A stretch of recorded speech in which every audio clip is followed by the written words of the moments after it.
मिट्टी और बर्तन। गांव के किनारे एक बूढ़ा कुम्हार रहता था। दिन रात वो मिट्टी से बर्तन बनाता और उन्हें बाजार में बेचता। एक दिन उसका शिष्य उससे बोला, गुरुजी, मुझे एक बात समझ नहीं आती, ये मिट्टी और ये बर्तन दोनों में फर्क क्या है?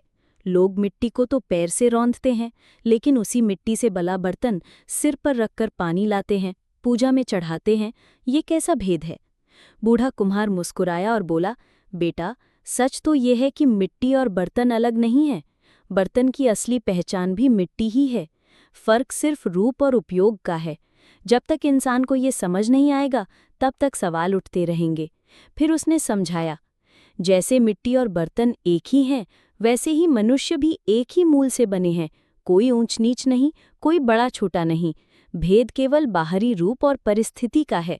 जब समाज ये बात समझ जाएगा कि सबकी जड़ एक है, तब झगड़े, प्रश्न और भेदभाव मिट जाएंगे। शिष्य की आंखें चमक उठी। उसमें महसूस किया कि गुरु की बात केवल मिट्टी और बर्तन की नहीं थी, बल्कि जीवन और इंसानियत की थी। उस दिन के बाद वो हर बर्तन को केवल बर्तन नहीं समझता, बल्कि उसी मिट्टी का रूप मानता जिसने सबको बनाया है। नैतिक मैसेज।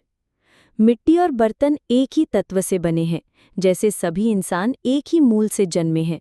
जब ये सत्य समझ में आ जाएगा, तब समाज से भेदभाव और अनावश्यक सवाल अपने आप खत्म हो जाएंगे। आध्यात्मिक मैसेज। मिट्टी और बर्तन का भेद केवल रूप का है, तत्व एक ही है। उसी तरह जीव और ईश्वर में कोई अंतर नहीं। हम सब उसी परमात्मा की अभिव्यक्ति हैं।